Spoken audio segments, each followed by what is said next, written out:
part 3 of daily 720, where I have a turkey sandwich. Because I got a green screen, the lettuce actually gets it gets green screened out, so it looks like a brown sandwich. There's bits of green in there though, although not a tremendous amount. It is turkey and provolone, and I am excited to eat it after we do this 4th game of Maru vs. Soulkey. Hopping into the game. This game, I think, is, well, it's another one of those, what the hell, this attack should be bad kind of things. And I think that, especially in my commentary during major tournaments, I've been very critical of players sending in stuff that gets killed. And I think that that sort of criticism in this meta would be very wrong, because of the strength of the Terran mid-game units. Well, it's basically the Hellbat. The strength of the Hellbat, the strength of some of the Marine Marauder mind pushes, has been skewing the Zerg's composition a little teensy bit, skewing Zerg's responses a little teensy bit, and this game is going to be a nice example of that. First of all, this is an 11 barracks, 11 refinery, a little quicker than the 12-12 that we typically see, that we typically don't talk about. So these Reapers are going to be fast.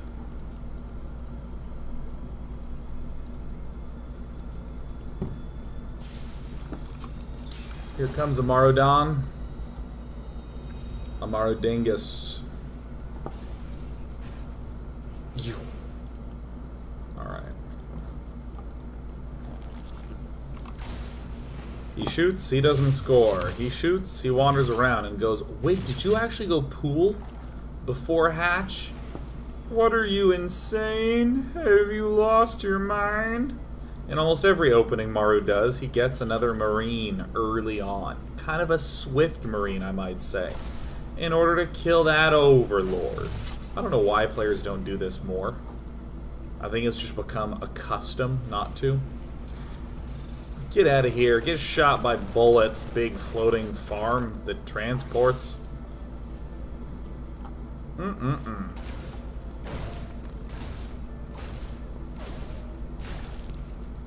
So everything, I think, is as to be expected. 3rd Command Center going down. Very expected. We see Hellions and Reapers and no second gas. Oh my. Everything is, as we would call it, standard. This is one of the maps where I don't disapprove of regular hyper standard play, like sit on your bum, go for the Marine Marauder medevac type stuffs, just because the positions are so close that those pushes are really brutal. But an armory comes up. Now again, most of the time we will see a player be applying pressure to 3rd base like any good Terran. Friend Maru moves in, starts to go, ah, il n'y a pas de 3rd base, there is no 3rd. And does something very cool. He just goes straight in to try to kill off as much as he can. Now this is unusual because you'll notice that that was a beeline. In the units lost, that's 4, 2 Reapers, 2 Hellions. Maru saw no 3rd and was like, alright, you messed up, and went in and he kills off 8 drones. Very cool play. For one, Zerg players are just not going to do this. If they do this, it puts them in such a weak position that even when you're not expecting it, you just kill them anyways. The fact that it's not here... The fact that it's not here...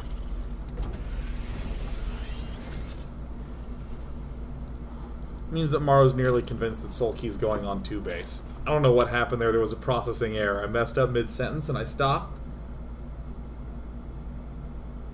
for a little bit too long. But that's okay, because eventually the neurons continued to fire. After this, I'm probably going to pub and CSGO and just shoot things. Not even going to do ranked match. Just, alright, I'm going to op in the corner and T-spawn, and I'm not going to move. Oh my god, Pixel Knight, good to see you. I haven't seen you in a while. Black Ratters as well. Ape of Justice. Oh, you've been around, Ape of Justice. I know you. Leah the Shadow, always a pleasure. Always a pleasure.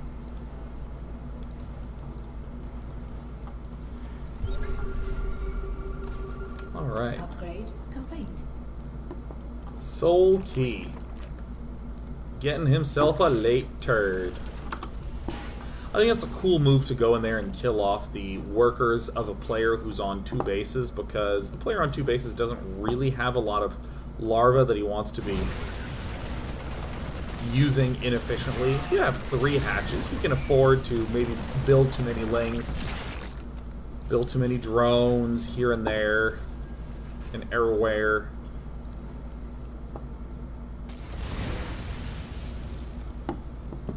But not in this spot as much.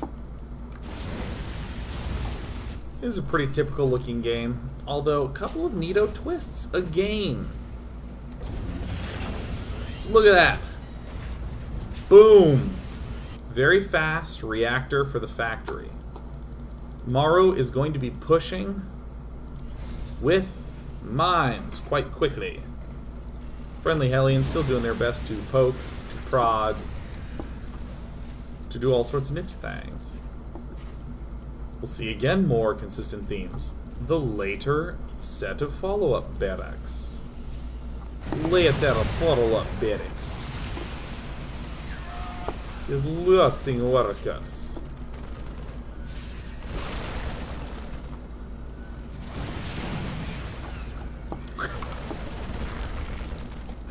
Oh. Commentary. I'm going to go to the Maru cam to just sort of see very explicitly what goes on here.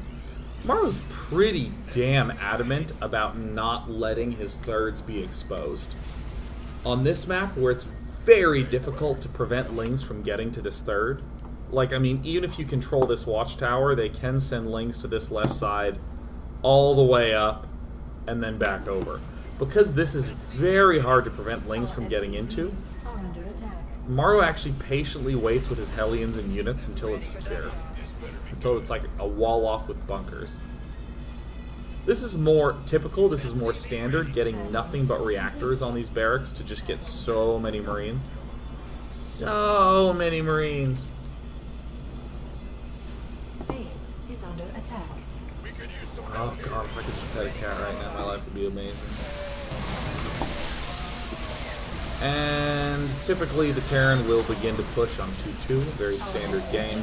But because Maru did not really take any damage, and because he delayed that third, and in particular, delayed the fourth, Maru's in very good shape for the snapback. Mines are out early, the Marines, Marauders are almost 2-2, and once they are, he's gonna attack. There's 2-2. More barracks have been built. I think this is pretty self-explanatory. +3, soon followed up by yet another +3.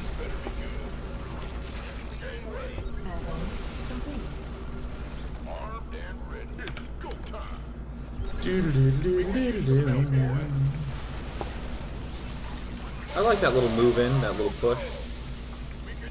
I like that quiet patience as he waits to secure his third. But I like the fact that this factory is always getting the fast Widow mines, because if things aren't under threat, Maru can just make an attack.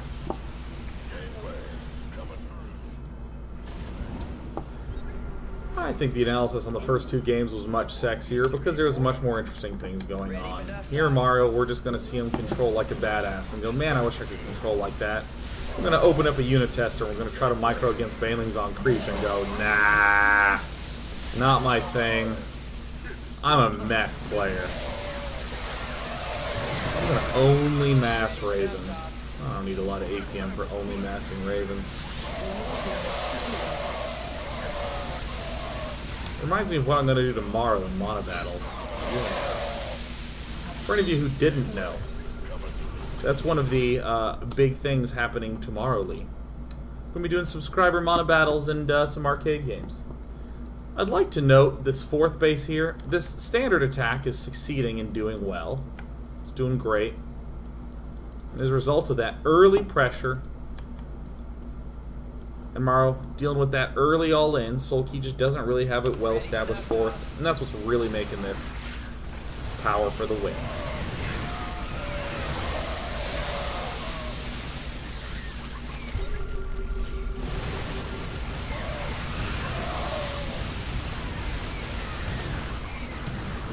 Yay! All right, my brain is shut off. I don't have a brain anymore. So we're just gonna watch Maru Micro and say things like, "Yay!" All right. Oh boy! Look at how not enough units Soulkey has. Look at how he doesn't got enough units, right? He's quite dead, right? Lovely.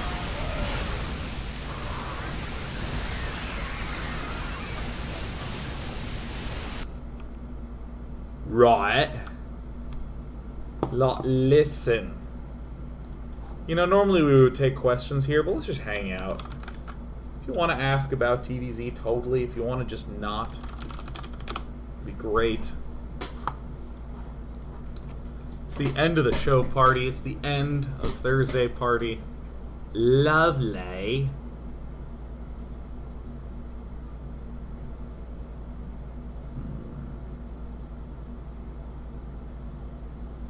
Ooh, Cover Muffin says, Dan, on the second mission, Soulkey's delayed 4th and Hive was a major deterrent. Was Soulkey too eager to push back after defending by underestimating our production and that side's floating money? I really think that all those delays were credit to Maru, and less any decision made by Soulkey. Sort of the box that Soulkey was put into.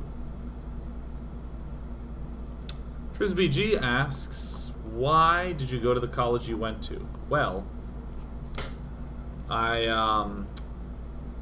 applied to 6 colleges and was accepted to 1 and waitlisted everywhere else.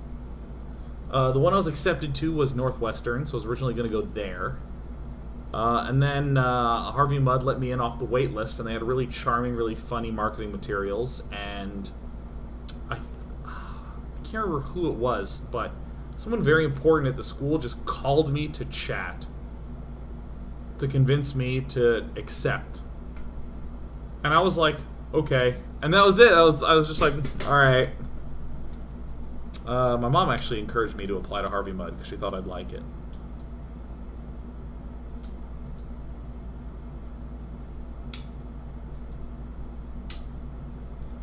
Oh, worker, says Day9, when you have an absolute shit-awful day, whom do you go to for a hug and pick me up?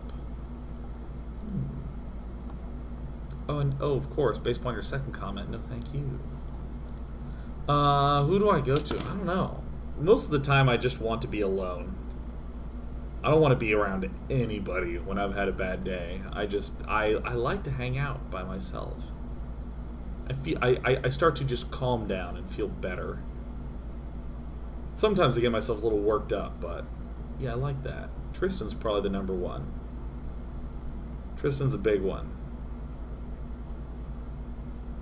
Tristan gives me a lot of the kind like, oh, that sucks. I'm sorry, dude. He's a good guy. He's a really good guy.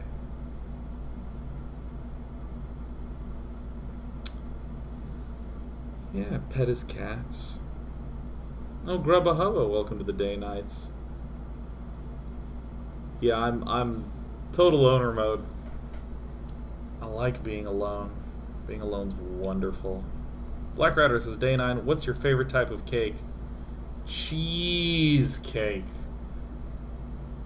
Ooh, especially when the crust's got a lot of cinnamon in it. Oh. Oh, I still have cupcakes in the refrigerator. I don't know how long a cupcake stays good, but there's one going in my body real soon.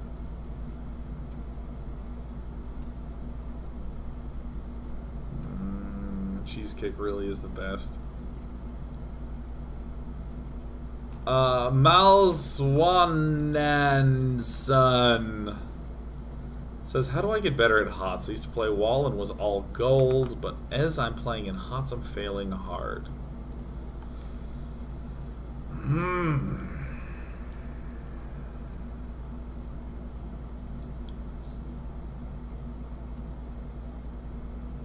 Like, I have two answers. One of them is to practice your builds a lot in single player. Your build should go to 10 to 12 minutes. Period. I think in like every matchup, you need to have a build order down to 12 minutes because not a lot changes for those first 12 minutes. Good builds will not get thrown off kilter in those first 12 minutes. And if you don't know what build to do, just watch GSL, copy those builds. Watch GSL a bunch, enjoy watching it, and see the builds that you are identifying the most and just copy it. Or if you don't have time, just pick one really solid play and copy that. My other answer is to try these build orders in team games because it's a lot less stress and it's a lot more engaging than playing alone.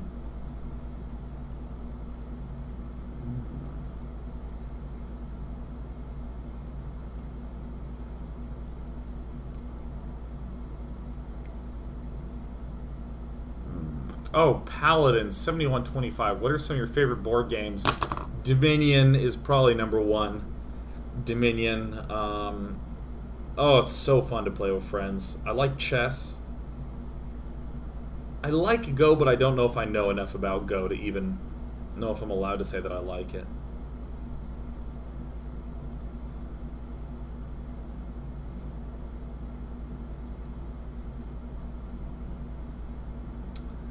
I like Settlers of Catan. What was one that I played? Coup. Coup is super fun. Super fun. Does poker count as a board game? I don't know, but I really like poker. Really like poker a lot.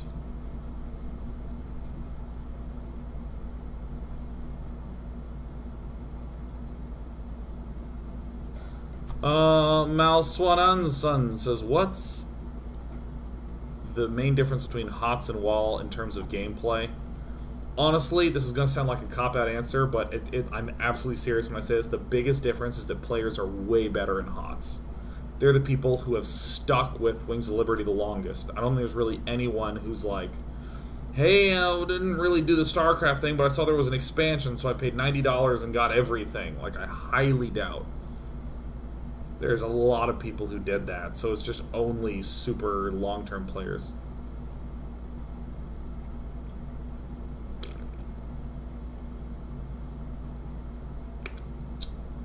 Woodsy asks, why did the chicken cross the road? It's to get to the other side.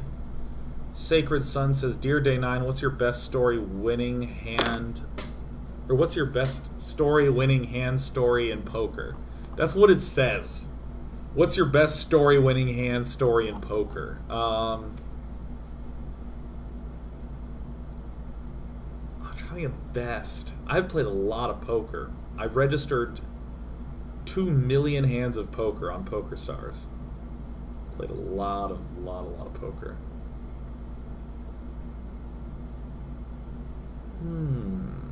What is... Secret Sun, that's right, I caught you. What's the best... Poker's fascinating to me because it is a game where you can do objective analysis in a lot of spots, but there is enough subjective analysis that you can lie to yourself a lot. But a big interesting aspect to me is that there's that realm of objectivity, and within that, people will still lie to themselves. It's just the most interesting thing, you know, like someone who in a position should clearly call all in. Clearly. It's objectively correct. And you'll say, dude, why did you call in? Well, dude, I didn't want to call and lose all my chips. And I'm like, but this is a really profitable move for you. Like, it's really good. You'll generally make more money calling all in here. And they're like, yeah, but I don't know. I'm really tired of losing all my money, and you know, I just didn't want to do it. I'm like, but it's profitable. I mean, you're gonna win there. And he's like, well, what if he has a better hand than me? And I'm like, well, you lose, but I mean, come on, like, that's always true. Most interesting poker story, though, my favorite one. Here's one that I like a lot. I was in Vegas, and there was this Australian guy who sat at the table who was really loud. And I'll never know if he was good or bad because I didn't really get the chance to play that many hands with him. But I would assume he was bad. I'm going to assume that he didn't understand the way the game was played. Because another amazing thing that happens in poker is that you don't see what anyone has almost all the time. So if you make a bet and someone folds and you win money, think of the feedback loop in your brain. You bet, and a great thing happened. Now, oh my God, that felt amazing. Yeah, oh, we're gonna do it. So we sit with this guy he would bet and people would fold and he'd be like, that's right, I came here to play poker. And he'd be like screaming at the table, saliva emitting all over everything. So we sat down and playing for a little while. I get just a moderate hand, like king, queen, raise. He calls. The flop is something like 10-7-2. Fairly unexciting. So I make a bet. And he raises an insane amount. Like, everything is relative. If there's 200 in the pot, 200 is a healthy bet amount. If there's $10 in the pot, 200 is insane. Is insane. That's insane. That makes no fucking sense. Just don't bet 20 times the pot. That's probably bad. So in this, it was something very simple, like I raise to 50. He calls. 100 in the pot. I bet 65. He makes it like 700. He's just like, and I'm like, all right, that's fine. All right, okay. So I'm just like, all right, so I fold. And he flips over a bluff, but like a bad bluff. Not even like 8-9 had some potential. Maybe not even he had a read. Something like Jack 7, where I'm like, you play Jack 7. Okay. Okay, that's fine. You win the pot. It's totally fine.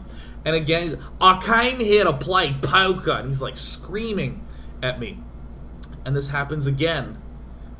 Make a raise. He calls. Make a bet on the flop. He raises an insane amount. And I just fold. Totally fine. I just fold. Not a big deal. Oh, I'm sorry. I said Jack 7. There was a 7 on the board. I meant Jack 6. I'm making up these hands because I don't remember what led up to it. Forgive me. But yeah. So, but basically he had nothing. He had no pair, no nothing. The first 2 hands, and the second hand he's like, "This man thinks he can rule the table," and I'm like, "I've played 2 hands in the last 90 minutes, and I just folded. I have no thoughts. I've been sitting a lot." So, finally the following happens. I'm in the big blind with 10-3 suited. Now these numbers are correct. These hand numbers are correct. So it's like call. There's like 7 callers. I'm like, all right, check. And the flop is 3, 3, 9. And I'm like, okay, good. Alright, great. Now, there's an interesting thing that happens a lot in poker, which is someone will think that they're messing with you, and they will think that they've gotten into your head when really no useful data has happened. It's, for instance, if you, I don't know, yawned once around another person and they said, ah, Sean's the guy who's always yawning. There he is, Mr. Yawner, Mr. Sleepy Guy, and that's all they talk about. You're like, man, you conclude a lot off the smallest bit of evidence. 2 hands, fairly small bit of evidence. But he thinks he owns me. So I see 3, 3, 9 with a lot of people, but there's 2 of the same suit out there, so I make a bet. I just make a very small bet. It's entirely possible everyone will fold. I'm in no mood to slow play. So I bet, and it goes fold to this gentleman, this wonderful Australian gentleman, who raises. And everyone else folds to me. And I'm like, really? Isn't that interesting? I don't say this. What I do is I just re-raise again. I'm not going to mess around. I'm not going to mess with this guy. If we were in one-on-one, if we were in a one-on-one hand, I might slow down a little bit. But he raised with 7 other people. Fantastic. He probably has something. We're going to win a lot of money. But there's also a possible flush draw out there. So I went ahead and made the raise, because I'm 99% certain he's not going anywhere. So he calls. The turn is a jack. So I make a significant bet, and he goes, I'm all in, and he like stands up. He like stands up. He has to tilt his hands down to shove in because of the angle, and he shoves all in. And I'm like, I call. But no one at the table heard me. So I'm sitting there, and I look at the dealer, I'm like, no, I call. No, I called. Because he's like, I'm all in. And I was like, I call. I'm not a really loud poker player in the hand. I'm just like, alright, that's fine. So he reaches down and picks up his card, and he slams down Jack 10? Jack 10 for nothing on the flop and no draw, and now a jack. So I turn over 10-3, and he's like, fucking slow player. He's like yelling at me. He's yelling at me so much. And of course, being a poker player, I just go, no jack one time. And there's no jack. And you know, you do the usual, like, pat the table, you know, like, nice hand. Nice hand. And he's like, he looks at the dealer. He looks at the dealer and he's like, this man thinks 10-3 is how you play poker. He's like, turns to the dealer, he's like, what is he thinking? He's like so mad at me. And I'm like, I'm so... And it's one of those things where, like, I don't... There's a way to complain in that spot. There's a way to be like, oh, God, he was in the big blind. Oh, my God. Of course, yeah, he was in the big blind. I hate the big blind special. Ugh. You can say something like, I could have sworn you were frustrated and you were on a flush draw. I thought I was owning you. That's a great way to complain. When you turn to the guy and say he plays 10-3, and I'm like, I checked. The threes came to me. It's like $100 falling into my hand. And I'm like, oh, nice. And someone's like, how dare you take money from other people? I'm like, no, I just found this money. It just floated from the sky. I didn't even want this money, but I have this money now, and this is my money. It's amazing. It's really incredible. It's the most incredible game. If you haven't played poker, you should absolutely play poker. It is It is mystifying. I felt really bad. Last time I played poker, I was with a gentleman, and I went all in with ace-queen on a queen-high board with no draws. And he goes, I call, and turns over and slams a pair of threes. Because he had 3-4, and he thought he had 3-5, and the board was 3-5 queen. He goes, 2 pair. Or wait, 1. Oh my god. And I was like, oh my god, he misread his hand. Oh no, I felt so guilty. I felt so guilty. I gave him some of the pot back. I was just like, dude, you misread your hand. It wounded me so much to just see this, because this happens a lot, where you'll have your cards and you'll look and you'll put it down and you'll just remember what your cards are. Because something that you don't want to do a lot in poker is recheck your hand. That's a generally bad habit, because often it's a giveaway for some things. Like if there's 3 hearts on the board, sometimes you'll go, do I have a heart? And you'll flip it up and you'll look and check. And that's just like, oh, okay, so Sean doesn't have 2 suited cards. Okay, well, I know that much. That's very useful information. So you get in the habit of like trying to remember, so just check and fucking remember the wrong thing.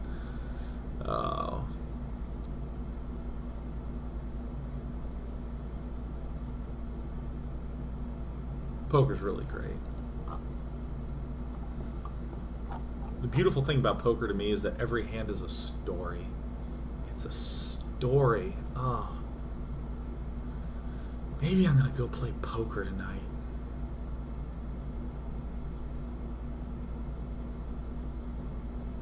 No, I'm gonna go play Counter-Strike and shoot people.